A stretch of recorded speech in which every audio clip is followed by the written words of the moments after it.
Барлықтарыңызға қайырлы күн достар, менің каналыма қош келдіңіздер. Каналға тіркеліп, видеоға лайк басуды ұмытпаңыздар. Бүгін сіздерге мен құрттың пайдасы, құрттың құрамындағы түрлі витаминдер жөнінде ақпараттармен бөлісетін боламын. Видеомды соңына дейін қараңыздар. Құрттың құрамында тұз жеткілікті, ал оның ауыз қуысы үшін пайдасы ұшан-теңіз.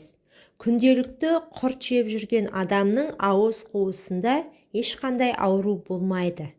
Тістері қатайып, ас қорытуы жақсарады. Ағзасында кальций көбейеді. Егер астмамен ауырып қалған жағдайда күнде бір дана құрт жеңіз. Құртты жеу барысында сілекей көп бөлінеді. Сілекейдің құрамында лецитин деген зат бар. Ол ауыз қуысын бактериялардан тазалайды.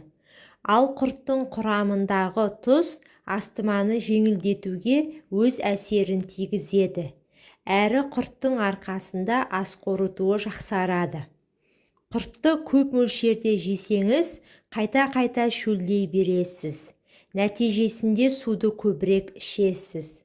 Ондай жағдайда кептірілген алмадан жасалған компот ішсеңіз, өте пайдалы. Ол бүйректегі тас пен құмды түсіріп, несеп жолдары жұмысын жақсартады.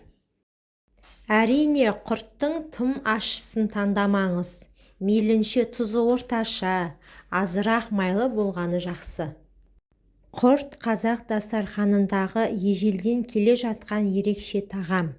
Пішіні кішкентай болғанына қарамастан, ол өте тойымды. Құрттың құрамында 7 түрлі витамин бар. Бірінші А витамині. Құрттың құрамында А витамині бар. Ол көздің қырағылығына, бойдың өсуіне, жасушалардың жанаруына және иммунитеттің жақсаруына көмектеседі. Екінші Е витамині. Бұл азықтың құрамында жасушалардың қартаюына жол бермейтін және ағзаны оттегімен қамтамасыз ететін Е витамині бар. Үшінші Д витамині. Ол рак және остеопороз ауруларының пайда болуын тежейді. Қазіргідей күн қысқарған уақытта ағзада Д витаминіне деген қажеттілік туындайды. Сондықтан қыстыгүні құрт жегеннің орны бөлек. Төртінші С витамині. Құрттың құрамында оксарбин қышқылы бар. Ол иммунитетті нығайтады және ағзаның қорғану функцияларын жақсартады. Бесінші минералдар. Құрттың құрамында көп мөлшерде калий бар.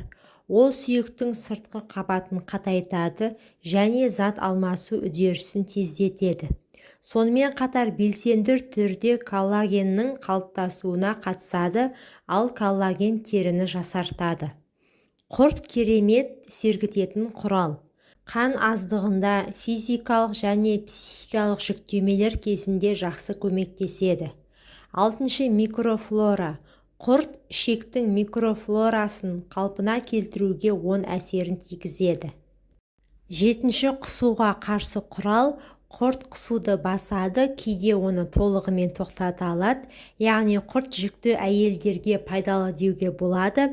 Дегенмен құрамында көп мөлшерде тұз болғандықтан құртқа тым құмар болмаған жөн.